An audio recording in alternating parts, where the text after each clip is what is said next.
hustling, hustling, hustling, hustling, hustling. Every day I'm hustling, every day I'm hustling, every day I'm hustling. Qual é, pessoal? Aqui é o Ryan Santos e bem-vindo a mais um episódio do podcast Mundo Ryan. E o perfil dos entrevistados é sempre o mesmo. Gente que literalmente tocou o foda-se para as expectativas da sociedade e se deram bem, justamente por serem diferentes. A ideia do podcast Mundo Ryan é entrar na cabeça dessas pessoas e descobrir por que elas são tão fodas no que fazem. O podcast Mundo Ryan é um oferecimento do YouBook. YouBook é a maior plataforma de audiolivros do Brasil, contando com mais de 1000 títulos, entre livros, podcasts e revistas, como a Veja e a Super Interessante. Tudo isso em formato áudio. Tá ligado quando você tá no trânsito e bate a voz do Brasil? Ou quando você tá esperando no consultório e fica sem nada pra fazer? Ou quando você tá fazendo aquela caminhadinha de fim de semana? Ao invés de escutar música, baixa o YouBook e vai escutar um livro. Os caras cobram R$19 de mensalidade, mas a galera que acompanha o podcast Mundo Ryan aqui leva um mês grátis para experimentar a plataforma. Entra lá no try.ubook.com/Ryan Santos. try.ubook.com/Ryan Santos. Ryan é R-A-I-A-M. Aproveita lá que você pode escutar todos os meus 3 livros. De graça, free, 0800. E o convidado de hoje é o Ricardo Basalha, diretor executivo da Michael Page, uma das maiores agências de headhunter, caça-talentos, recrutamento do Brasil. E eu madruguei aqui em Valinhos, interior de São Paulo, só para trocar uma ideia top com o cara. Ricardo, bom dia, cara, e obrigado por ter me convidado aqui na tua casa. Ryan, muito obrigado pelo convite, é um prazer recebê-lo aqui em casa e poder compartilhar um pouquinho aí das informações que nós temos observado de mercado. Com certeza, tamo junto. É o seguinte, cara, o público nosso é um público mais jovem e talvez nunca ouviu falar na palavra headhunter. O que você faz da vida? Bom, Ryan, o headhunter, ele é o profissional, o caça-talentos. Ele trabalha para as empresas à medida que a empresa tem a necessidade de contratar um profissional para qualquer posição na sua estrutura. Essa empresa terceiriza esse serviço para um headhunter que identifica o que exatamente a empresa precisa, seja do ponto de vista da qualificação do profissional ou do perfil comportamental, e depois vai a mercado para mapear esse profissional, para encontrar esse profissional que entende que a carreira dele vai fazer sentido dentro dessa empresa. Então você já deu emprego, pra gente bacana, você é o cara que arruma emprego pros outros. De maneira resumida, a gente faz quase 6.000 contratações por ano. Então, realmente, a gente tem um papel aí bastante importante. Quantos empregos, assim, você já conseguiu para outras pessoas, assim, na tua carreira total, assim, Olha, Ryan, eu estou há 10 anos nesse mercado. Eu entrevisto, em média, 1.000 profissionais, 800 profissionais por ano. Então, Caramba. Eu posso dizer que, em média, aí, eu devo ter gerenciado aí cerca de umas 50 contratações por ano. São quase, talvez, 400 contratações ao longo desse tempo. Bastante gente. Contratação high level, como assim? CEOs, já contratou CEOs e tudo. Sim, a Michael Page é a maior empresa de recrutamento de executivos do Brasil. Então, na verdade, é um grupo formado por algumas empresas. A gente tem a Page Personnel, que é a empresa do grupo que faz recrutamento de posições para salários até R$10.000. Então, iniciando muitas vezes um programa de estágio, um programa de trainee, até uma posição de coordenação. A Michael Page, propriamente dita, que é a empresa que faz recrutamento de executivos de salários entre R$10.000 a R$30.000 por mês. E depois nós temos a Page Executive, que faz recrutamento de posições de CEOs, de C-Level, posições de conselho de maneira geral. Isso falando tanto de posições permanentes quanto de posições temporárias também, que é o mercado que vem crescendo no Brasil. Entendi, mas é essa coisa, você hoje em dia é um cara que conecta pessoas, mas a gente estava conversando aqui antes, teu passado é em TI, certo? Exatamente. Agora conta, agora vamos voltar a fita para os anos 90, você com seus 18 anos. Quem era o Ricardo de 18 anos, cara? Olha, você sabe que essa pergunta é super interessante, Rayan, porque mesmo hoje trabalhando com carreiras, eu costumo dizer que eu sou um exemplo de quem não soube planejar muito bem a carreira e que as coisas foram acontecendo. Tamo junto, tamo junto. Eu tive o meu início de carreira, eu fiz o colegial técnico em processamento de dados. Na época eu era fascinado por tecnologia e tinha uma convicção que TI seria o meu futuro. E depois de terminar o colegial técnico, eu fui fazer uma faculdade de análise de sistemas, também ainda com a convicção que eu teria aí uma carreira dentro de tecnologia. Daí o mundo acabou me trazendo algumas oportunidades. No momento de faculdade eu acabei tendo um portal de internet. Na época que a internet estava surgindo no Brasil, e aí o Rayan agora olha ainda mais para os meus cabelos brancos aqui, olhando quando eu falo de internet surgindo no Brasil. E aí, para colocar mais tempero nessa história, era um portal de fisioterapia. Então eu tinha um sócio que ele fazia na época mestrado em fisioterapia, e a gente foi bastante feliz em trazer um dos primeiros portais dentro dessa área. O projeto deu muito certo, até que em determinado momento surgiu um grupo de investidores que teve interesse de comprar a minha parte nesse portal. Como o Rayan sabe, não fiquei bilionário, continuo trabalhando, não inventei o Facebook, mas na época foi uma oportunidade empreendedora aí, super bacana. Para aí. Essa coisa de você criar site, moleque, arrumou um sócio bem mais velho que você e você programou o negócio ou você também escrevia o conteúdo? Como é que era isso, cara? Na verdade, eu era responsável por toda a arquitetura e infraestrutura, né? Poxa, com 20 anos de idade, a minha vida praticamente girava em torno de tecnologia, então fisioterapia era a última coisa que eu conseguiria escrever a respeito. Então, talvez assim, o máximo que eu consegui foi pesquisar bastante também do que existia nessa área em portais em outros países, principalmente Estados Unidos, e com isso trazer a forma como as informações deveriam ser organizadas, como hospedar, como divulgar esse site. A partir daí, tendo um sócio muito competente que escrevia conteúdo de altíssimo nível e conseguiu também atrair colunistas de altíssimo nível, com isso a gente conseguiu aí alavancar o site. Já existia SEO, ferramenta de busca, essas otimizações, ou você só botou o site no ar e viu o tráfego chegar? Como é que foi isso? Na verdade, assim, era tudo muito incipiente, né? Você tinha uma hospedagem aí onde você tinha pouquíssimos players no Brasil, ainda não se falava muito de hospedagem fora do Brasil, ainda não tinha... Na verdade, existia sim já hospedagem certamente fora do Brasil, mas ainda não era amplamente divulgado. E com isso você tinha aqueles relatórios de tráfego tradicionais, onde você monitorava o tráfego diário, o tráfego mensal. Não era Google Analytics, não? Não, mas longe disso, sem dúvida nenhuma. E o desafio era monetizar, né, esse site, né? De alguma forma, na época, né, um dos primeiros afiliados, a gente colocou o site no Submarino, então com venda de livros. A partir daí também a gente identificou que uma base de dados que a gente tinha, que era muito importante, as pessoas se inscreviam para receber os boletins, e eram não só profissionais, mas também estudantes, que ainda estavam aí cursando a faculdade de fisioterapia. E aí a gente identificou esse nicho, que era um público de bastante valor para as empresas que desenvolvem curso na área de fisioterapia, que são cursos que não são baratos, e eles têm aí a necessidade de chegar até esse público. Então daí o site começou a ter uma rentabilidade bastante alta através desse canal, mas foi uma época, aí a gente está falando um pouquinho antes do ano 2000, aí, de bastante descoberta na época. E você, você fazia e-mail marketing, então? Também e-mail marketing, a gente tinha... Nos primórdios, mas também assim, no sistema de afiliados, no caso do Submarino que eu comentei, a gente tinha uma área de livros, de outros produtos que o Submarino vendia, onde a gente era comissionado naquela época em cima disso, e principalmente também a venda de banners, né? Na época, como a maior parte das pessoas, a gente achava que a maior parte da rentabilidade viria na venda de banners, né? Então, isso a gente está falando de muito tempo atrás. Que legal, cara. E aí você abriu um CNPJ para isso? Exato. Com 20 anos, você tinha um CNPJ. Exatamente. A gente tinha uma empresa de prestação de serviços, que na verdade esse amigo meu já tinha essa empresa, que ele prestava serviços também dentro da área de fisioterapia. A gente encaixou o site lá e as coisas foram dando certo, né?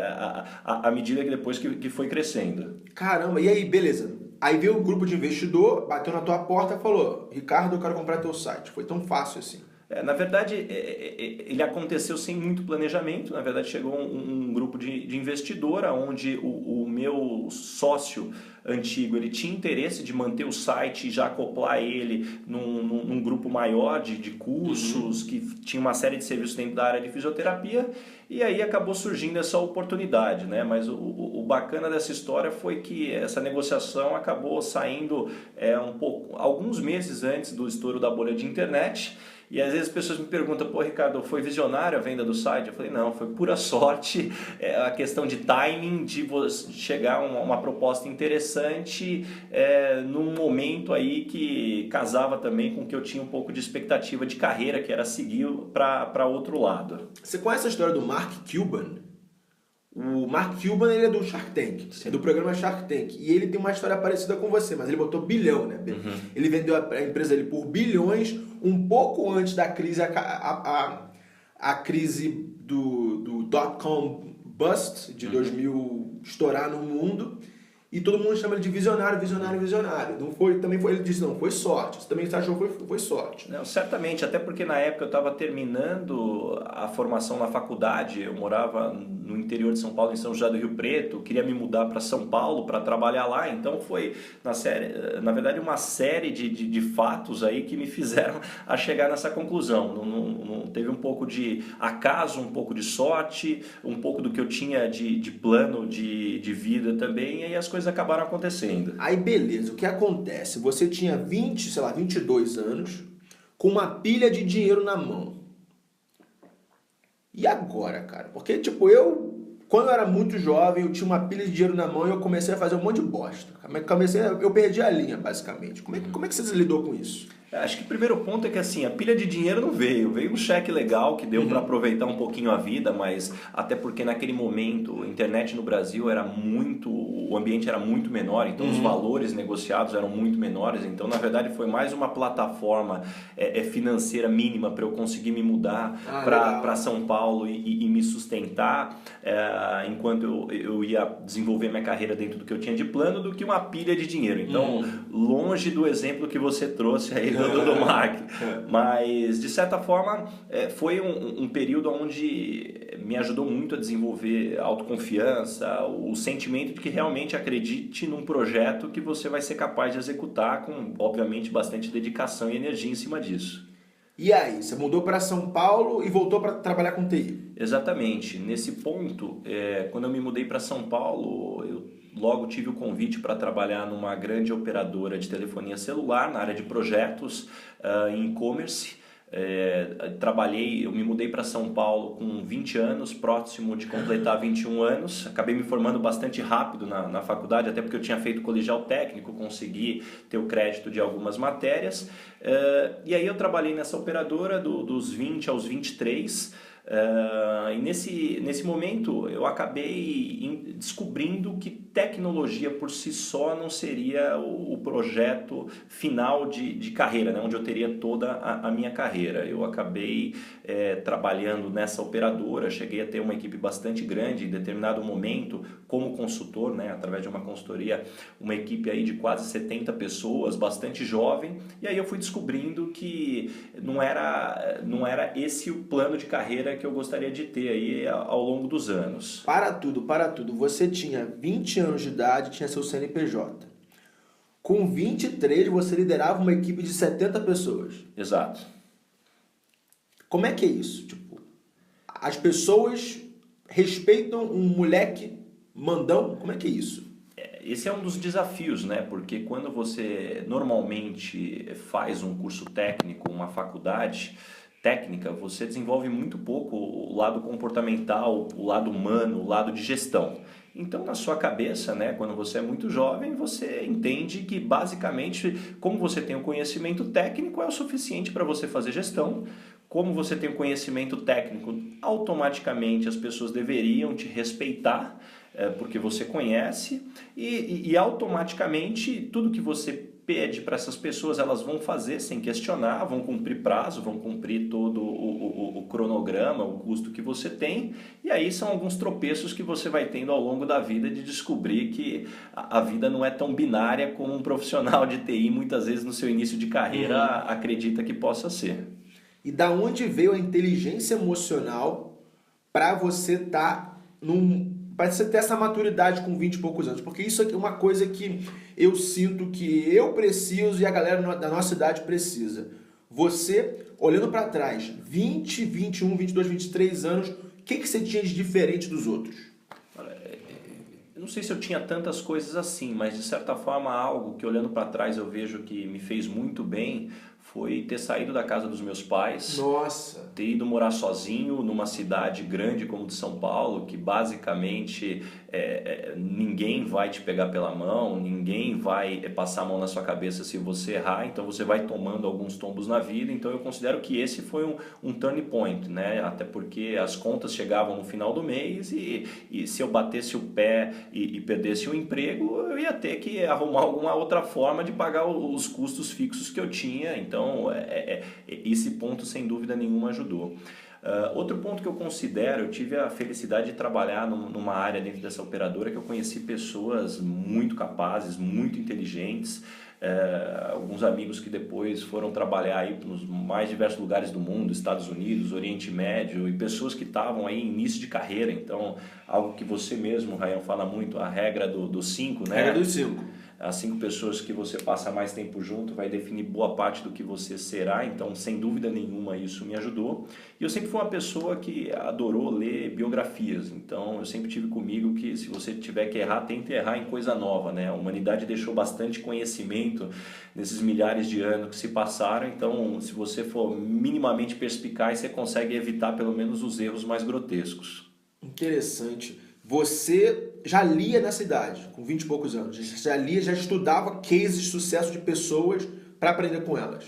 Acho que um ponto que sempre me ajudou, eu venho de uma família que sempre leu muito, né? A influência da minha mãe, influência de uma tia que eu tive, onde eu passava aí à tarde na casa dessa tia e ela tinha uma biblioteca imensa de livros e eu tinha que, cada semana eu tinha que ler um livro, né? Eita! E a partir daí você vai adquirindo o hábito, porque eu acho que leitura é muito do hábito, e a partir daí você vai identificando os seus gostos também, então com isso você acaba tendo prazer na leitura, que eu acho que esse é um grande ponto, né? Muitas vezes as pessoas dizem, eu não consigo ler, né? Acho que a leitura também, eu já estudei bastante sobre isso, tem alguns aspectos, né? O primeiro é a questão do foco, acho que a gente precisa reaprender a questão do foco quando a gente fala de leitura, a gente está acostumado hoje com muita informação curta, né? Através de Facebook, WhatsApp, então nossa mente não consegue ficar focada.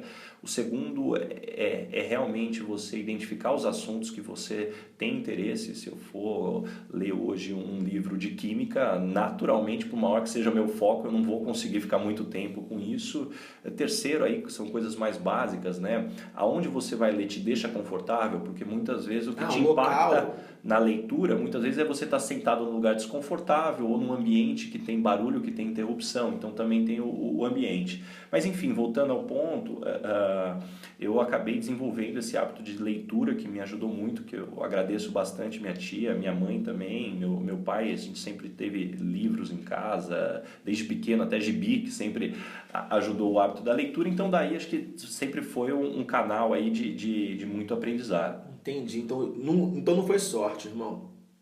Você falou, você conseguiu isso por sorte, não foi sorte. Acho que sorte a gente vai ter uma série de definições, né? Acho que muitas vezes a gente fala, né, que a sorte é muitas vezes o preparo que encontra a oportunidade. É verdade. Muitas vezes tem um quê do acaso, mas como eu costumo dizer, né? Por outro lado, você hoje não consegue ter uma carreira, se a gente fizer uma analogia, como o antigo Garmin, né? o GPS antigo, onde você colocava aonde você estava, aonde você queria chegar, e não importa onde acontecesse, aquele seria o caminho que você iria trilhar.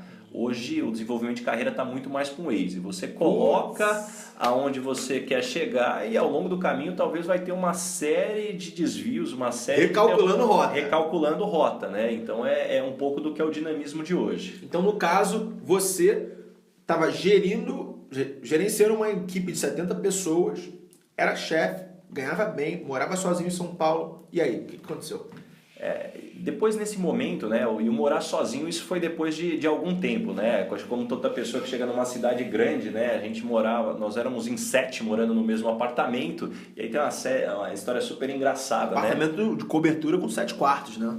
De forma nenhuma. Essa é a parte mais interessante da história. Era um apartamento pequeno de 2 quartos. Putz! E uma das pessoas não era a pessoa mais legal do mundo. Então a gente colocou ela num quarto sozinho, os outros 6 dormiam no mesmo quarto lá em beliche enfim, para conseguir enquadrar nos custos de todo mundo, mas depois no final desse período eu já tinha conseguido já equalizar financeiramente e morar sozinho. Você morou com 6 nego, 6 caras no mesmo lugar. No mesmo lugar. E aí isso também ajuda bastante de você conhecer a natureza humana, né? Você sai da casa dos seus pais, onde você normalmente é servido, e passa para um lugar onde você tem que disputar espaço, né? Quase uma questão de macho alfa territorial ali para você ter minimamente condições de morar num lugar aí aceitável. Mas é aquela coisa, mais uma vez, gerenciando equipe, você ter a experiência de negociar um M&A com 20 anos. E essa coisa de você morar com pessoas. Realmente tem muito a ver com o que você faz hoje, que são pessoas. Exatamente. E o ponto que eu sempre tive comigo, né, que depois eu fui descobrindo, né, com mais força, é esse lado humano. Então, apesar de ter direcionado minha carreira no início muito para a área de exatas, depois eu fui descobrindo que o lado humano é o que mais me agradava, tanto que quando eu decidi sair da área técnica, né, onde eu era gerente de projetos, eu tinha sido convidado para ir para uma consultoria trabalhar na área comercial de tecnologia, onde eu teria sim que utilizar o meu conhecimento, que para você fazer uma venda dentro de tecnologia, normalmente você precisa conhecer o produto ou o serviço que você vende, mas a maior ênfase seria no lado humano, né, de você realmente conduzir reuniões comerciais, identificar oportunidades e ser cobrado por metas de uma maneira muito diferente do que é cumprir cronograma, prazo, budget. Então, com isso, me desenvolveu um lado aí que eu acabei me apaixonando, que é esse lado humano. E aí, dentro dos meus 23, 24 até os 26 anos, eu trabalhei na área comercial dessa empresa. Poxa, acabei aprendendo muito, volto no ponto, a oportunidade de trabalhar com pessoas extremamente inteligentes, muito experientes, que viram aquele moleque lá de 24 anos chegando na empresa cheia de vontade e falou, bom, você tem vontade? Vem aqui que eu vou te ajudar. Isso foi um outro ponto que eu identifiquei. Na maior parte das vezes, você quando é novo, se você chega numa equipe de gente experiente e você chega com humildade, naturalmente, mas com muita vontade, com muita energia, querendo contribuir, querendo ajudar todo mundo, poxa, é difícil você não encontrar pessoas que não vão te auxiliar ao longo do caminho no seu desenvolvimento. E eu peguei um ponto do seu speech agora, que você falou das pessoas e não da empresa. E eu lembrei de uma frase do Quintanilha, do podcast Mentalidade Empreendedora. Ele fala, por trás de todo CNPJ tem um CPF, tem CPF. Então você falou da pessoa, das pessoas, você não falou da empresa, aquela empresa era muito boa, você falou das pessoas. Não, eu concordo totalmente com isso, Ryan, porque no fundo, né, a gente costuma falar das empresas como CNPJ. Exato. No fundo, o que a gente tem são CPFs, então sejam em acertos ou em erros, né, a gente tem que colocar o CPF. Hoje é algo que eu vejo muito nas empresas, né, a gente culpando demais o CNPJ. Não, porque a empresa é ruim por causa disso, a empresa é boa por causa disso. Não, CNPJ não existe, né? CNPJ é uma razão social, né? Quem toma a decisão, quem pensa são CPFs. Então a gente tem que tomar muito cuidado aí, até da forma, não só que a gente se comunica, mas de como a gente orienta, né, para onde a gente vai buscar o nosso desenvolvimento. Então o teu turning point do técnico para o pessoal foi nessa ida à consultoria para vender. Exato. Eu considero que esse foi um dos pontos aí, um dos maiores turning points que eu tive, porque boa parte do que eu tinha aprendido na faculdade, boa parte do que eu tinha desenvolvido no lado profissional, não necessariamente seria a fórmula de sucesso para a área comercial. Então é aquela Velha história, o que te trouxe até aqui não necessariamente vai ser o que vai te levar para frente. Então, foi uma fase de realmente apertar o botão do reset na cabeça. Reprogramar tudo. Reprogramar boa parte do que eu entendia, do que era necessário para se ter sucesso, mas, por outro lado, reforçou boa parte do core que eu entendo que hoje é fundamental para o sucesso de qualquer carreira que você tenha. É disciplina, de você ter determinação, de você ter energia, de você ter bom humor. Coisas que efetivamente vão te ajudar em qualquer área que você pretenda seguir. Interessante. Aí você passou esse tempo, quantos anos vendendo? Vendendo. Foram dos 23, 24 até os 26 anos. E é aquela coisa, pelo menos nos Estados Unidos é assim. O cara técnico, ele olha o vendedor com olhos diferentes. Tipo, pô, eu sei da parada, o cara só vende. O vendedor é meio que mal visto no mercado. Você passou por isso? Eu passei por isso sem dúvida nenhuma, porque na maior parte das vezes a gente tem um preconceito, né, em relação ao vendedor, porque todo mundo, ou a maior parte das pessoas já teve uma experiência ruim com um vendedor que te enrolou. Né? Ah, com certeza. E isso traz, a maior parte das pessoas traz isso, né, na hora da tua formação mental, e o que eu reprogramei a minha mente foi, bom, eu vou ser o vendedor diferente. Eu, até pelo meu conhecimento técnico, eu quero usar isso a favor de construir relações sólidas. E foi super interessante, porque algo também que eu tenho comigo, eu sempre ouvi isso do meu pai. Quando a gente fala de ética, às vezes tem discussões super filosóficas e bastante técnicas, mas na verdade, ética é o seu nome. Ética é você lembrar que tudo que você vai fazer ao longo da sua vida vai ficar vinculado ao seu nome e provavelmente você não vai mudar de nome ao longo da sua vida. Então toma cuidado com tudo que você faz, tudo que você deixa no mercado ou mesmo na sua vida pessoal. Entendi. E aí, beleza. E o próximo passo? Você era vendedor e o próximo passo? O que aconteceu?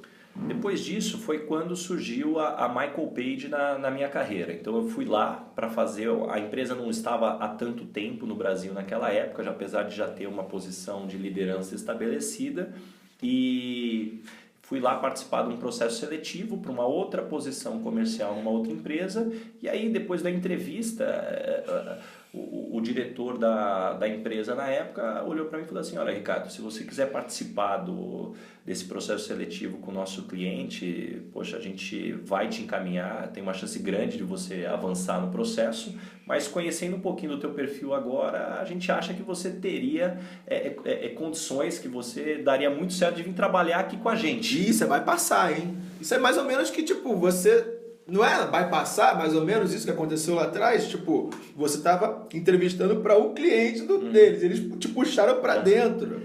Você sabe que esse é um ponto também interessante, né, da empresa, porque no fundo, quando a gente entrevista alguém, num primeiro momento a gente não está pensando em nenhum processo seletivo. Eu não entrevisto alguém para um processo. Eu entrevisto, até porque a gente tem um número de processos muito grandes que a gente conduz, né? Constantemente. Então o que a gente faz? A gente mapeia o perfil do profissional e depois aí a gente identifica quais das oportunidades que nós estamos trabalhando esse profissional poderia fazer sentido. Ah, então você primeiro entrevista o cara como se fosse para trabalhar na sua empresa. Na verdade é um passo antes ainda. Eu mapeio o profissional para conhecer no que ele é bom. Tá. Então, meu primeiro ponto é deixa eu entender o que ele é bom, qual é a experiência. E a partir daí, depois, a gente vai identificar de todas as oportunidades que a gente está trabalhando para os nossos clientes, aonde esse profissional se encaixa melhor. Eventualmente, pode acontecer de a gente entrevistar alguém que a gente entenda que tem a nossa cara, né, da Michael Page, que a gente puxe para trabalhar para a gente, mas não necessariamente essa prática. Até porque hoje, com mais de 200 consultores no Brasil, a gente entrevista mais de 100 mil profissionais por ano, entrevistas presenciais. Então, é um potencial de mapeamento de mercado muito forte. Até porque recrutar não tem muita fórmula mágica, Rayan. É mapear o mercado, identificar o que cada um tem de bom, o que cada um tem de experiência, e aí você ir linkando, né, o profissional mais adequado para a empresa que seja mais adequada para ele. Né? Lembrando que a gente sempre trabalha para as empresas, né? Todo o nosso vínculo financeiro é com as empresas, a gente cobra das empresas para encontrar os profissionais que não tem nenhum custo para participar de um processo conosco. Que interessante, que interessante. Aí o cara te puxou para trás, você estava fazendo um processo seletivo para outra empresa, ele te puxou para Michael Page e você começou a recrutar. Durante esse processo de avaliação, eu não cheguei a participar de nenhum outro processo, né, através da empresa. Eles já me puxaram realmente. Num primeiro momento eu pensei comigo, não, a minha resposta foi não, né? Uma das maiores bobagens que eu fiz, ainda bem que eles foram insistentes em me convidarem mais de uma vez, mas no primeiro momento eu falei, não você fez um docezinho, né? Aí aumentou seu valor de mercado. Não, mas não foi doce, Raia. Na minha cabeça eu falei, eu já estava na área técnica, eu fui para a área comercial, agora eu vou vir para a área de RH, né? Eu falei assim, é muita mudança, né?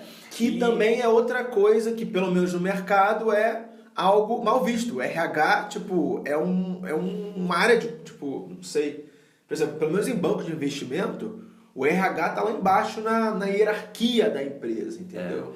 Acho que esse é um ponto que no passado, sim, era um preconceito que existia. Poxa, o RH não fazia parte, né, do dia a dia da gestão dos negócios. Era um back-office. Back-office. E naturalmente isso mudou muito nos dias atuais, quando a gente fala que o capital humano é que faz diferença nas empresas. Então isso trouxe um papel de protagonismo muito forte para o RH e principalmente para consultorias de recrutamento, onde você tem aí o desafio de encontrar a pessoa que pode levar a empresa para um próximo patamar ou muitas vezes até destruir a empresa se você encontrar o profissional errado. Mas para mim o grande turning point foi entender qual era o modelo mental da empresa, porque até então o que me causou estranheza, poxa, eu não sou formado em psicologia, como é que eu vou trabalhar com recrutamento de executivos? E aí eu fui conhecer a história da empresa, que é uma empresa britânica, e começou com o Sr. Michael Page lá atrás, que era um diretor financeiro, que na época, quando ele precisava contratar, ele tinha uma área de RH que, sem dúvida nenhuma, ajudava muito ele mapear o perfil comportamental dos profissionais, mas, por outro lado, não conseguia identificar o conhecimento técnico financeiro desses profissionais. E aí ele teve uma sacada, né? Ele falou assim, poxa, será que se eu abrir uma consultoria de recrutamento, onde eu faço análise técnica dos profissionais, de conhecer realmente quanto que cada um tem de experiência na área financeira, para depois indicar isso para os diretores financeiros de Londres, não pode ser um business interessante? E daí foi a sacada que ele teve. E a partir desse momento, a empresa começou a desenvolver o recrutamento para todas as áreas da empresa com esse perfil de especialização. Engenheiros recrutando engenheiros, advogados recrutando advogados, marqueteiros recrutando marqueteiros. E na época, a Michael Page queria abrir no Brasil uma divisão que recrutasse profissionais de tecnologia. Então eu tinha o conhecimento técnico, tinha desenvolvido uma habilidade de comunicação dentro do lado humano na área comercial, e se eu juntasse os dois aspectos, eu poderia me tornar um headhunter de sucesso. Esse foi o potencial. Então acho que aí fica também uma lição, né? Como a gente tem que tomar cuidado para não ter preconceito nas oportunidades que vão surgindo ao longo do tempo. E esse é um modelo que foi testado hoje e validado no mundo inteiro. A empresa tem presença em todos os continentes. Aqui no Brasil a gente já tem quase 16 anos e com isso é um modelo que acabou prevalecendo aí quando se fala de recrutamento na maior parte dos países do mundo, né? Você ter profissionais que venham do mercado, mas naturalmente, né, ele seja desenvolvido depois dentro das questões comportamentais, de como entrevistar adequadamente, como mapear o perfil do profissional adequadamente. Então, vamos comparar a tua entrada na Michael Page lá atrás como se fosse você numa startup. Porque a empresa estava crescendo com a empresa, estava crescendo no Brasil, e você cresceu junto com a empresa no Brasil. Exatamente, porque dentro dessa linha, quando uma empresa cresce muito rápido, você tem uma oportunidade de mercado muito interessante, e onde, só para dar o exemplo da Michael Page, desde do startup, ao longo dos últimos anos, a gente veio crescendo em média 60%, 70% ao ano. E a empresa tem um modelo de crescimento orgânico, onde a gente só contrata pessoas para entrar na base da pirâmide, né? Para contratar como consultores, e aí a gente vai formando gerentes, diretores dentro da nossa estrutura. O que tem uma beleza porque você acaba mantendo, né, o DNA da empresa, a cultura da empresa, que na minha opinião é um dos pontos fundamentais para que você consiga ter sucesso do ponto de vista de organizacional. Por outro lado, né, sempre que você cresce rápido, você tem dores do crescimento. Certo. Não tem como crescer rápido sem criar estrias, né? Como se diz. Então, dentro dessa dinâmica também, com um pouco da experiência que eu acumulei antes da empresa, talvez eu possa ter contribuído bastante aí em como ajudar a empresa a se estruturar, e aí com isso acabei galgando aí posições da empresa e hoje lidero parte dos negócios da empresa no Brasil. Que interessante, cara. Eu lembro que no nosso café da manhã, há um mês atrás, você falou uma frase sobre crescer rápido. Você lembra de qual era?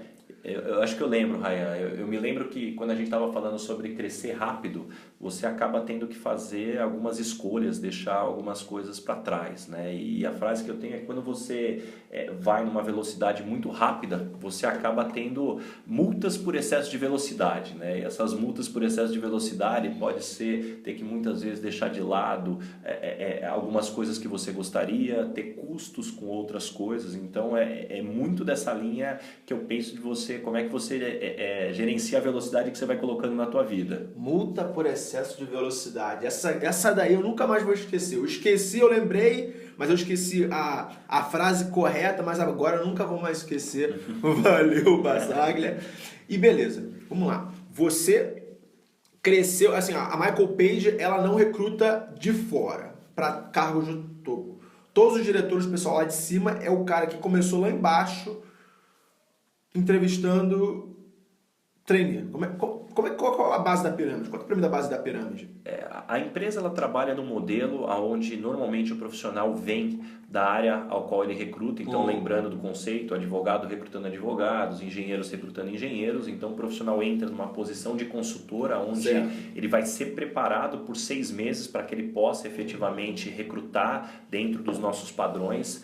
Nesse ponto a gente acaba sendo um pouquinho arrogante, a gente normalmente prefere formar dentro de casa, a gente entende que nós somos aí o Google da área de recrutamento, a gente prefere o nosso modelo, então dentro desse treinamento, a partir daí depois a gente vai identificando as pessoas que não só podem ter uma habilidade de recrutamento, mas também tem uma habilidade comercial, porque como toda consultoria precisa de alguém representando a empresa para vender para potenciais clientes. E aí depois, num segundo estágio, você vai procurar pessoas que também tenham habilidade de gestão, porque você vai ter que continuar contratando gente, treinando pessoas, fazendo motivação, enfim, gestão, entrega de resultados com essas pessoas. E depois, num patamar adiante, além de tudo isso que eu comentei, começa a entrar também um componente de expansão, um componente de estratégia, onde você vai formando um executivo aí completo que, por acaso, gerencia uma empresa de recrutamento,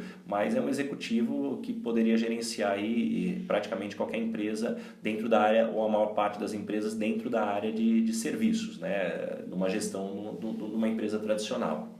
Recrutamento, venda, gestão, estratégia. Essa é a escadinha. Exatamente. Basicamente. E você falou que o cara fica 6 meses sendo treinado.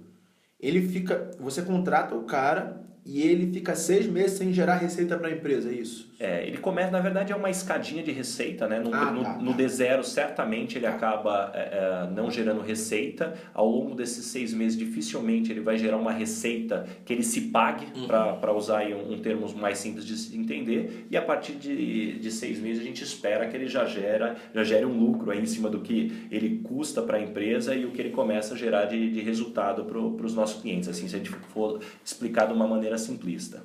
E dos headhunters que eu conheço, os caras têm uma mente meio que empreendedora. Os caras trabalham numa empresa, mas eles estão ali, parece que cada um com o seu, correndo atrás do seu próprio peixe. É isso, não tem nada de sentar no escritório e esperar o salário cair no fim do mês de funcionário público. É o antifuncionário público isso. De certa forma sim, porque o headhunter, para ele ter sucesso, ele precisa ter a mente bastante empreendedora, porque primeiro que ele vai falar com uma diversidade de empresas muito grande. Então ele vai falar com empresas dos diversos setores da economia, empresas dos diversos portes, então desde o startup até uma multinacional, aí uma grande corporação, empresas que estão no momento de expansão, empresas que estão no momento, muitas vezes até de recuperação judicial. Então você precisa ter uma mente muito aberta para entender o negócio da empresa e a partir daí depois você conseguir identificar o profissional que tenha o perfil adequado para aquela oportunidade, né? Como eu costumo dizer, não tem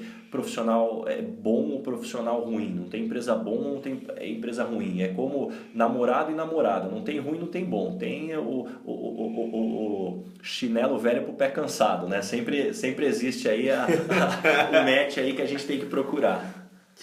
Aí vamos lá, beleza. Vamos passar mais pro mercado de hoje em dia. O Brasil está em crise.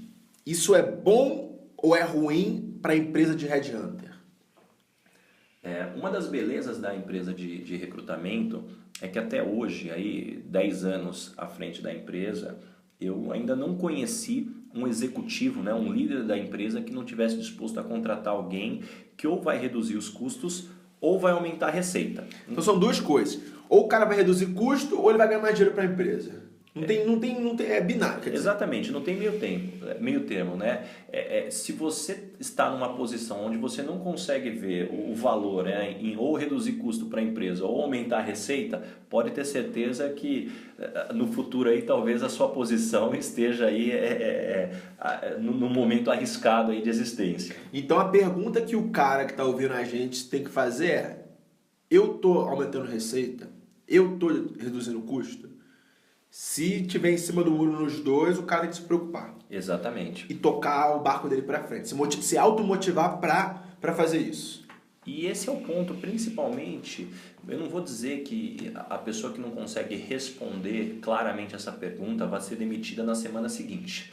Mas eu consigo afirmar com toda certeza que a chance desse profissional ser promovido, de ter um bom salário, de entrar no radar da empresa, é mínimo. Então, esse é o ponto principal quando você fala de crescimento. E a mesma ideia é válida quando você está abrindo o teu negócio, né? Se você estiver focando energia em algo que ou na tua empresa não vai reduzir o custo ou não vai aumentar a receita, você está se tornando um burocrata dentro da empresa, você vai ter um sério problema.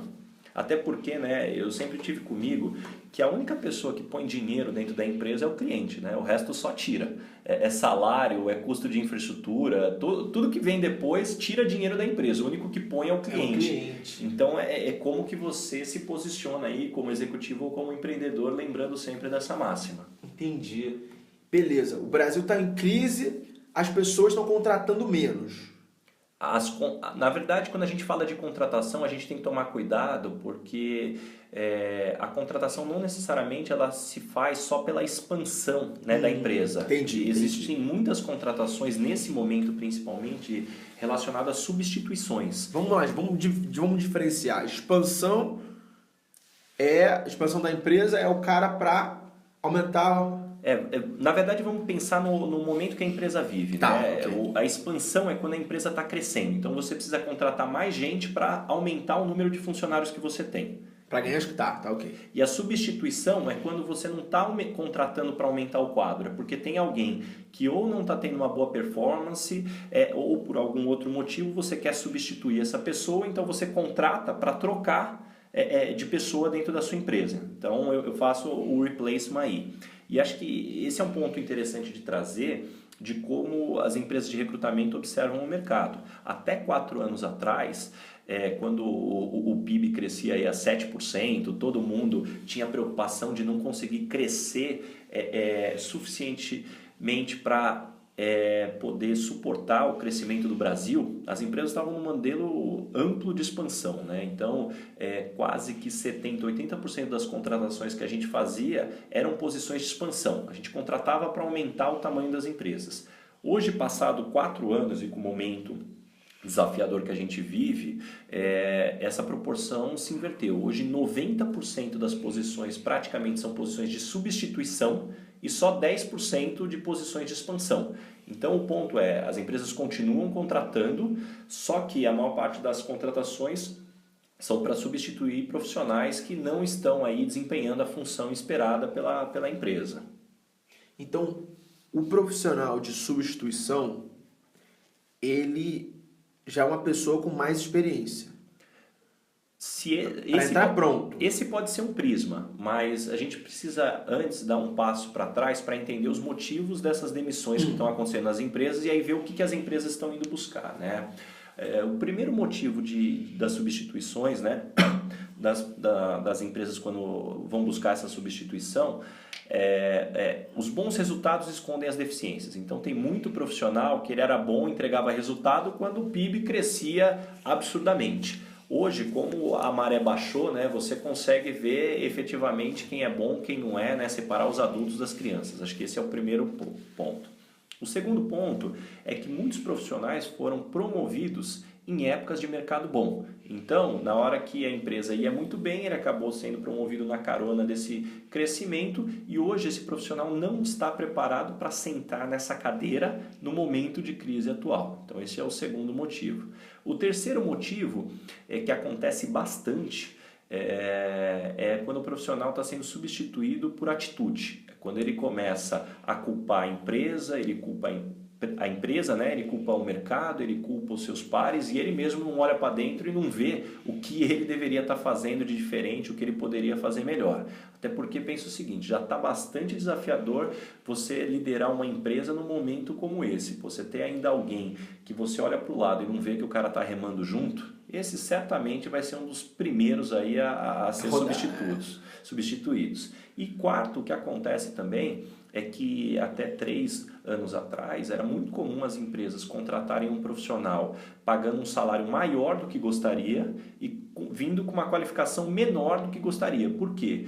Na época do boom faltavam profissionais, né? Se vocês lembrarem, tinha aquele termo, né, que a mídia adorava, que é o apagão de talentos, né? O Brasil não formou gente o suficiente. Hoje a proporção se inverteu, então você tem mais profissionais disponíveis por um volume menor de posições. Então muitas empresas estão aproveitando agora para comprar na baixa, né? Então você consegue contratar gente boa por um salário mais equalizado de mercado, diferente do que acontecia antes. Naturalmente com cuidado, que muitas pessoas falam, poxa, agora as empresas vão se aproveitar demais para pagar muito menos do que o profissional vale. Isso é um cuidado que a maior parte das empresas deveria ter, porque se ele contrata alguém com um salário muito menor do que o que vale, qualquer melhora de mercado, esse profissional sai para ganhar o que ele vale. Então, na verdade, eu não diria que existe uma exploração, pelo menos não de maneira geral falando das empresas, mas sim uma readequação, né, de preço de ativos, se a gente colocar dessa forma. Se a gente for colocar uma analogia com o mercado imobiliário, né, ele veio crescendo absurdamente. Agora não é que os imóveis pararam de valer o seu valor. Talvez teve uma readequação de preços. Eu vou puxar a brasa para o terceiro motivo das substituições. Você falou de atitude. E é algo que eu acho que é muito importante para o nosso público, que é, o cara está entrando no mercado de trabalho. Qual é a atitude certa? Qual é a atitude para o cara não cair nessa armadilha, nesse negócio aí de, não... Você já falou, beleza. Não ser vitimista, não sair culpando os outros, apontando o dedo. Algo mais? Bom, para fortalecer esse conceito, acho que um dado que vale trazer no estudo que nós fizemos é que hoje, no Brasil, 91% dos profissionais são contratados por questões técnicas, pela sua experiência profissional e demitidos por questões comportamentais. Eita! 91%. Então, na hora da entrevista eu avalio, poxa, esse profissional conheça tecnicamente, ele tem experiência e depois eu demito ele, não é porque faltou experiência ou conhecimento técnico, eu demito ele porque teve algum problema comportamental, seja de atitude, de relacionamento com pares, uma série de fatores aí que impede dessa pessoa aí tá dentro do time. Só para te interromper um pouquinho, beleza. A pessoa é contratada pela capacidade técnica e é demitida pelo comportamento. Será que isso tem a ver com a maquiagem de uma entrevista one-to-one? Porque eu mesmo já até escrevi sobre isso. Eu me maquiava, entre aspas, para falar exatamente o que a pessoa do outro lado da mesa queria ouvir. E não para ser eu mesmo. Não para mostrar meu comportamento. Não para mostrar minha personalidade. Tem a ver com isso? Esse é um prisma, sem dúvida nenhuma, até porque muitas vezes as pessoas me perguntam, Ricardo, o que eu tenho que falar na entrevista para eu ser contratado, como eu devo me portar? E minha dica, na maior parte das vezes, seja você mesmo, Porque o grande problema de você não ser você mesmo na entrevista é que depois a empresa vai esperar que você, ao longo do tempo, depois seja exatamente o que você mostrou na entrevista, que não é você mesmo. E o ser humano, ele consegue fingir que ele é diferente ou que ele tem uma atitude diferente por algum tempo. Depois ele vai voltar para a natureza dele. Então, se você quer ter longevidade na empresa que você vai trabalhar, seja você mesmo desde o início. É natural que você, hora ou outra, precisa fazer alguma pequena adaptação, mas de certa forma, quando a gente fala de valores da companhia, né, qual é o DNA da companhia, deveria ser algo que faz um match aí com os seus valores com os valores da companhia. E o outro ponto que eu costumo dizer, existem também algumas questões comportamentais, né, que são universais. E essa é uma pergunta que muitas vezes eu faço uma provocação nas palestras que eu faço nas empresas, universidades, eventos, que eu pergunto qual é o seu monstro, né? Porque eu costumo dizer que todo mundo tem algum monstrinho. Algumas pessoas o monstrinho é do excesso de vaidade, outros é da vergonha, outros é prepotência, arrogância. Cada um vai ter o seu monstrinho. Algumas pessoas até brincam, pô, Ricardo, acho que eu tenho um dragão de 7 cabeças aqui, porque não é um monstrinho só, não. Mas o mais importante disso tudo é você primeiro mapear quais são os seus monstros. E a partir daí depois, você, todo dia de manhã, na hora que você acorda, você vai lá, olha para aquele monstrinho, olha dentro do olho dele, faz um carinho na cabeça dele e fala, olha, eu sei que você existe, mas por favor, não apareça hoje, fique aí dormindo. Porque o problema desse monstrinho, ele só aparece quando ele não deveria aparecer. Porque é justamente nas situações de estresse, nas situações de conflito, que ele vai aparecer. E aí é muitas vezes onde o profissional erra, né? Porque quando a gente fala desses monstros, esses monstros normalmente não vão te ajudar em nenhuma empresa. Não importa o negócio da empresa, o DNA ou cultura da empresa. E aliás, eu arrisco a te dizer que não vai te ajudar na maior parte das coisas que você vai viver na tua vida pessoal também. Tem uns bonequinhos aqui, são seus monstrinhos, você passa a mão na cabeça dele. É sempre para lembrar aqui, para fazer essa analogia. Que interessante, cara. E aí, vamos lá. Atitude é o principal, é o comportamento, a principal razão para a pessoa sair da empresa. Exatamente. E só uma frase aí para deixar de reflexão para as pessoas, aí a gente já passa para o ponto da atitude. Faça uma reflexão aí com você mesmo. Quando as pessoas não gostam de você, normalmente por que é? Então, porque eu sou informal, porque eu sou arrogante, porque eu sou marrento. Eu acho que essa é uma pergunta que vai ajudar você sempre mapear os seus monstrinhos, né? E às vezes as pessoas me falam, pô, Ricardo, mas não sei, as pessoas normalmente não me falam porque não gostam de mim. bonitão, é assim que a vida é. Então você tem que ter minimamente a habilidade de saber autoconhecimento. Quando você tá. Exatamente. Isso vem da habilidade do autoconhecimento que pra mim só veio depois de tomar muito tapa na cara da vida, sabia? E é assim com a maior parte das pessoas. Você normalmente só vai conhecer aonde você incomoda depois que você perceber onde você esbarra. Então, esse é um ponto importante, né, de análise, né? Aonde você normalmente esbarra que incomoda as pessoas. E aí, voltando no aspecto de atitude, uma das coisas que mais a gente vê sobre processos seletivos, principalmente profissionais em início de carreira, é a questão da atitude. Uhum. E a atitude, se a gente for trazer o significado para as pessoas, é muito de você mostrar vontade, de você, numa entrevista, mostrar aquele brilho no olho. Que o que é esse brilho no olho que tanta gente fala? É aquela vontade de fazer, aquela pessoa inquieta que vai chegar na empresa e não vai ficar esperando alguém passar trabalho para ele. Ele vai procurar o trabalho, ele vai procurar aonde ele pode ajudar na empresa, né? Aquele perfil tradicional, mas eu fui contratado para essas tarefas, para essas atividades, agora estão me pedindo outras. A vida é assim. Quem te contou algo diferente mentiu. Você tem realmente que ter essa habilidade para ir buscando cada vez mais entender aonde você pode contribuir mais na empresa, aonde você consegue contribuir mais para as pessoas que estão lá, eventualmente com experiência. Até porque eu entendo que uma das fórmulas mais fáceis de se entender quando você vai ser promovido ou quando você vai ter aumento é quanto maior você aumentar a dependência da empresa por você. E aumentar essa dependência não tem a ver com você esconder trabalho, que você, não, eu não vou passar isso para ninguém porque a empresa depender de mim. A dependência tem a ver justamente com você ser tão bom que se a empresa tivesse que substituir você, ela sairia perdendo, que ela não vai encontrar alguém que possa desempenhar como você desempenha. Até porque a gente tem que lembrar que todo profissional, quer queira, quer não, é um produto para o mercado de trabalho. E como qualquer produto, né, se você for pegar as definições do Porter, você pode se posicionar como executivo através de 4 pontos, pensando como se fosse um produto.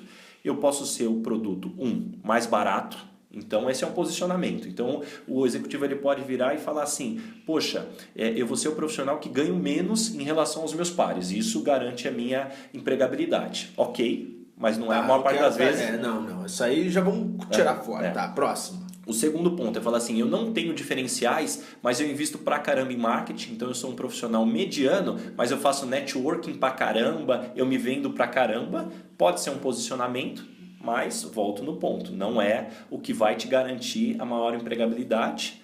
Então, o terceiro... Esse aí é o tipo puxa-saco do chefe. O puxa-saco do chefe se enquadra aqui também. Tá.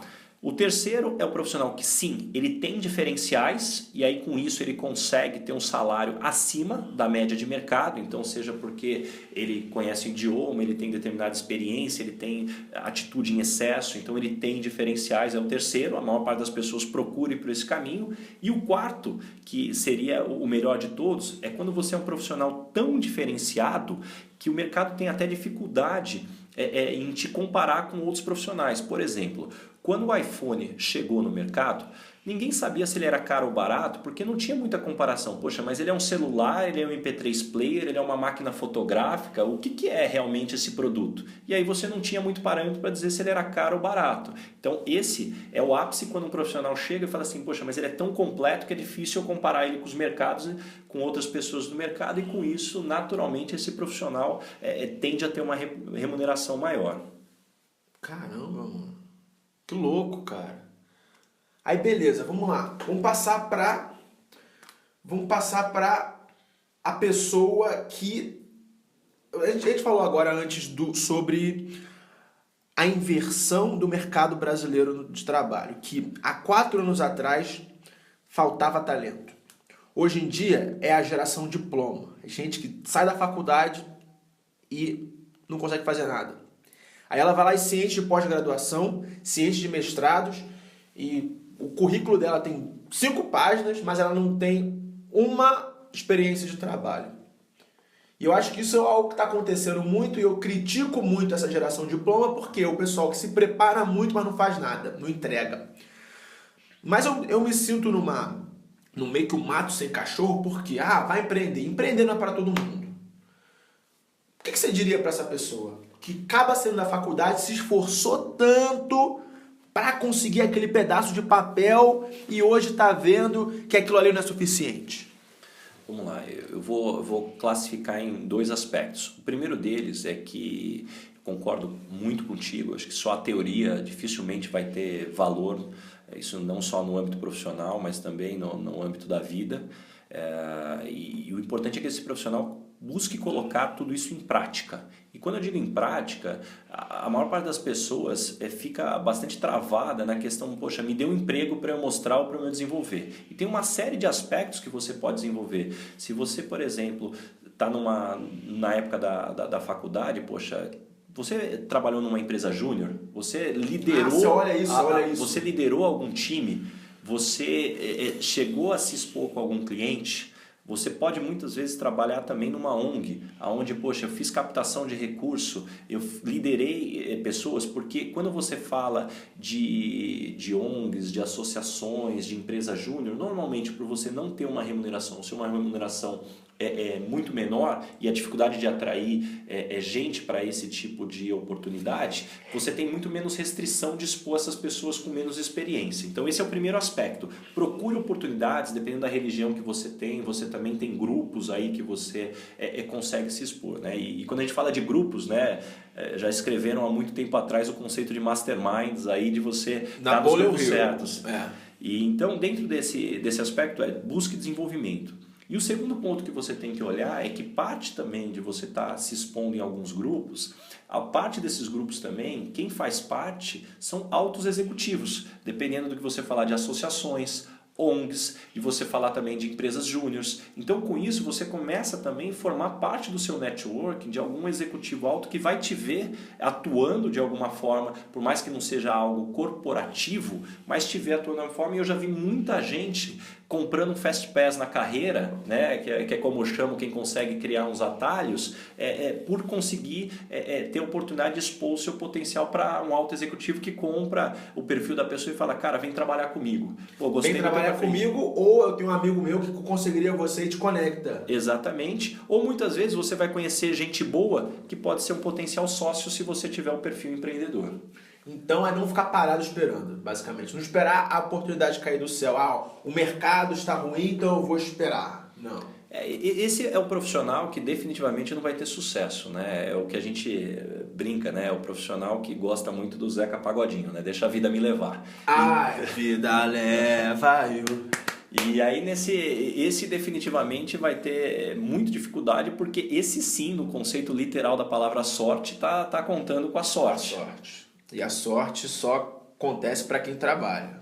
Exatamente. É aquele conceito da fé ativa que a gente já falou aqui no podcast com a entrevista do CEO do Hotel Urbano, o João Ricardo Mendes.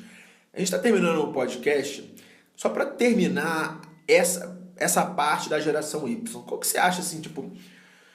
A geração Y, a gente conversou antes do podcast que esse pessoal que está entrando no mercado agora é a primeira geração na história que não precisou de um intermediário, seja a mãe, a enciclopédia ou a professora, para buscar informação. É uma geração mais autodidata. E isso pode trazer muitos conflitos para o ambiente de trabalho, porque o moleque já chega numa empresa e ele acaba realmente sabendo mais do que o cara que está lá há 20 anos, porque ele tem aquela curiosidade, aquela energia de correr atrás daquela informação. Eu queria saber como você vê a entrada da geração Y no mercado de trabalho. Bom, acho que antes da gente falar de geração Y, é importante a gente dizer que existem algumas coisas que não mudam, né? E quando a gente fala de crise, eu acho muito engraçado, né? Porque às vezes as pessoas sempre tendem a dizer que a crise atual é a pior. Porque normalmente é a que está doendo no hoje, né? E o que dói no hoje normalmente tende a ser o mais difícil. Mas eu sempre ouvi uma frase do meu avô, que eu gostava muito de ouvir, que ele sempre disse que dinheiro não desaparece, ele muda de mão. Então, esse é o ponto. Dinheiro não desaparece, dinheiro muda de mão. Então, se você não está ganhando, você não está vendo gente ganhar, pode ter certeza que tem outras pessoas ganhando.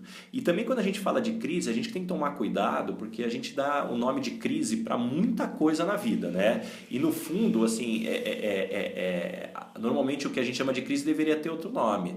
Eu posso citar como exemplo, a crise do Garmin chama-se Waze. A crise dos taxistas chama-se Uber. A crise dos hotéis chama-se Airbnb. A crise das operadoras de telefonia chama-se Skype, WhatsApp. Então, assim, tem uma série de situações que a gente vê de mercado que não é bem crise, né, o nome, né? A gente vê uma evolução. E quando a gente fala de geração Y, tem uma frase que eu gosto bastante aqui, que eu separei para falar aqui no profissional. Olha só.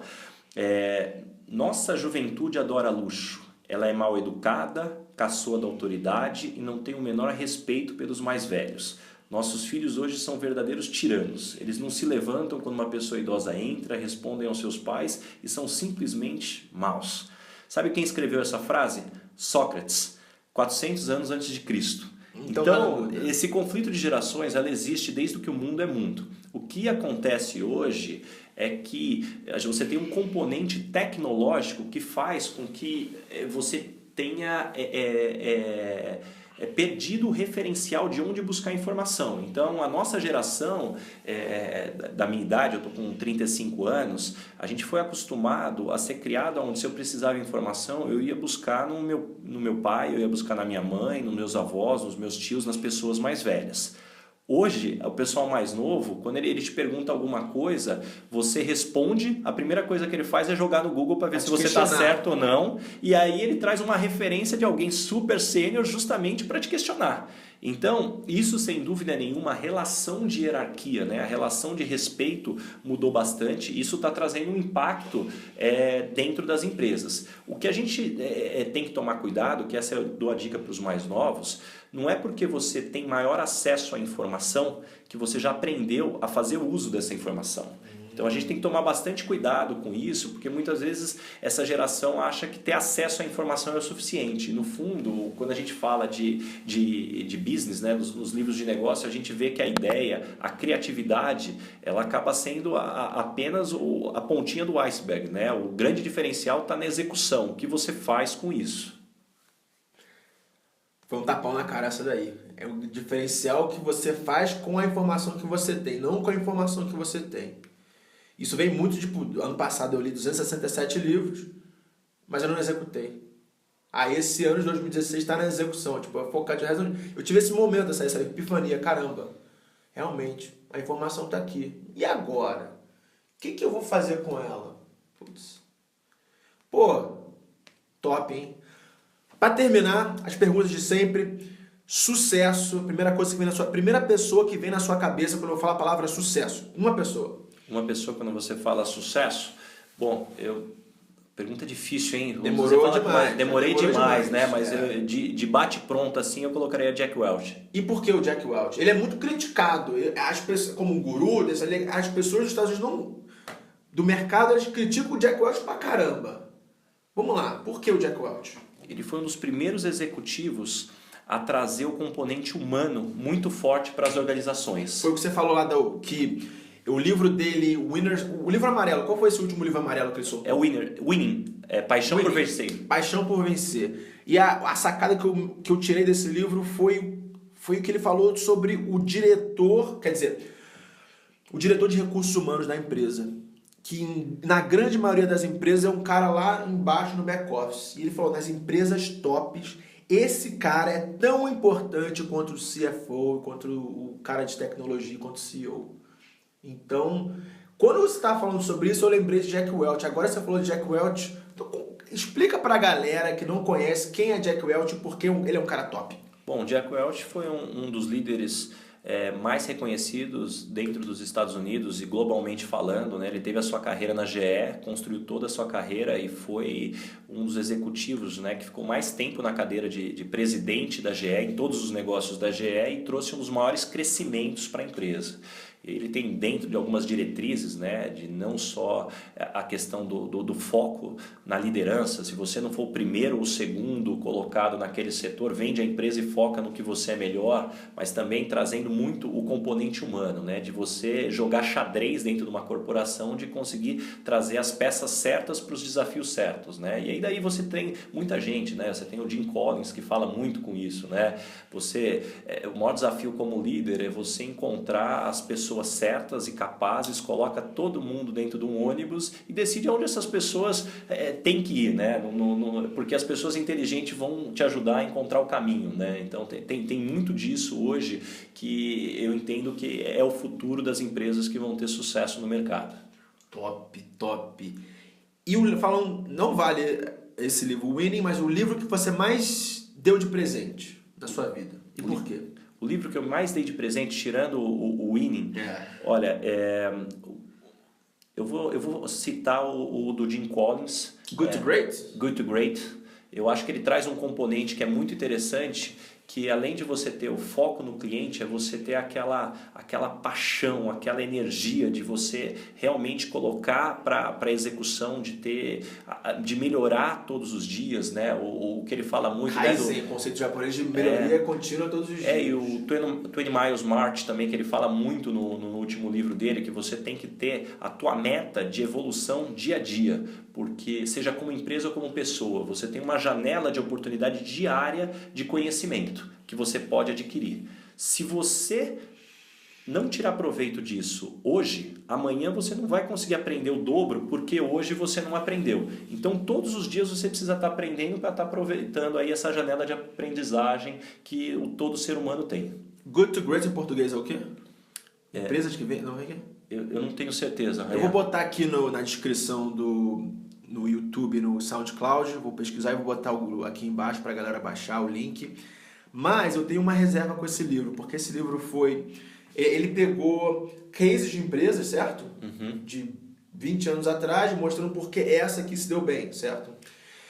E o livro foi escrito nos anos 2000, no início dos anos 2000, eu fui ler esse livro em 2015 e 3 ou 4 dessas empresas não existem mais. Acho que o ponto quando você pega para falar de cases, que é um modelo amplamente divulgado nos Estados Unidos, é você entender o ponto atemporal da história. Até aquele momento. Naquele momento foi a melhor decisão, só que eu acho que esse exemplo que você trouxe, ele fortalece justamente aquele aspecto que a gente diz que, como todo investimento financeiro, resultado passado não é garantia de resultado futuro. Então não é porque uma empresa fez uma grande inovação e ela deu certo agora, que isso vai garantir a sobrevivência dela. Até porque se a gente olhar o exemplo clássico da Kodak, a Kodak por diversos anos foi uma empresa que foi case, foi inovação, modelo de inovação, foi trazendo novos produtos e em determinado momento ela morreu. Então a gente tem que... E esse talvez é algo onde o ser humano falha muito, né? Porque você acaba olhando só o ponto final. Não, então ele falhou aqui, então tudo que ele fez foi errado. Não, na verdade ele teve acertos e erros ao longo do tempo que você tem que separar aqueles acertos e a partir daí você trazer para a tua vida. É como eu costumo dizer, né? Quando você vai comer aquele bifão de picanha, o que você faz normalmente, ou deveria fazer normalmente? Corta aquele pedação de gordura e fica com a carne. Isso é com qualquer informação que você tenha que adquirir, que você vai estudar. Corta a gordurinha ali, porque sempre vai vir um pedacinho de gordura que você não deveria estar ingerindo. Corta a gordura e fica com a carne. Tá cheio dessas metáforas aí de mundo real, hein, cara? Tem que escrever livro, hein? Tem que escrever um livro. Vou te ajudar. Topa escrever um livro, cara? Vamos pensar, acho que é um assunto pra gente escrever, hein? Isso tem assunto pra caraca, cara. Tem muito assunto, já tá acabando aqui. Pra terminar, eu tô vendo vários bonequinhos de países aqui que você já visitou. Lugar do mundo que você ainda não foi, tem muita vontade de ir e por quê? Putz, um dos lugares que eu tenho muita vontade de ir é uma ilha pequenininha perto do Tahiti, que chama a Ilha de Tuvalu. Tuvalu é um país independente da Oceania. Exatamente, além de ser um lugar super lindo, é um lugar que está desaparecendo em função do aquecimento global, a água vem subindo e é um país super pequeno e eles dizem que em menos de 60 anos o país vai deixar de existir. Então tem tanto um componente de você correr para ver um país que talvez deixe de existir, quanto também um lado aí de consciência ecológica, de você ver o que está acontecendo efetivamente, que algumas pessoas muitas vezes julgam não existir no mundo. Como é que você vai chegar em Tuvalu, cara? Vamos lá. São Paulo, Santiago, Auckland, Nova Zelândia. Nova Zelândia, Tahiti, e aí tem um voo que vai de Tahiti para Tuvalu, que é uma vez por semana. Uma vez por semana. Exatamente. Então, justamente por essa complexidade... Literalmente o fim do mundo. É o fim do mundo. Basicamente, o fim do mundo. Não dá para chegar lá assim. Exatamente. Por isso que eu ainda não consegui ir, mas esse está no radar. Que top. Ricardo, muito obrigado pelo teu tempo, por ter aberto a casa pro Negão aqui te entrevistar e falar sobre mercado de trabalho, sobre vida, sobre psicologia, sobre atitude. Pô, é um grande prazer e eu sou muito grato pelo teu tempo e pela lição de vida que você deu pra gente, cara. Eu que agradeço, Rayan, um convite. Poxa, é sempre um prazer poder compartilhar a informação que a gente consegue levantar. Eu costumo dizer que uma das belezas de você trabalhar com recrutamento e depois de 10 anos ter entrevistado mais de 7 mil executivos... 7 mil pessoas. É que se você lembrar que você tem 2 ouvidos e só uma boca e for minimamente perspicaz para tirar um pouquinho de conhecimento, né, que toda pessoa que você conhece tem um pouco para te ensinar, você consegue aí aprender um pouquinho de cada um. Eu que agradeço. Muito obrigado. Esse foi mais um podcast Mundo Rayan e até a próxima, galera. Valeu!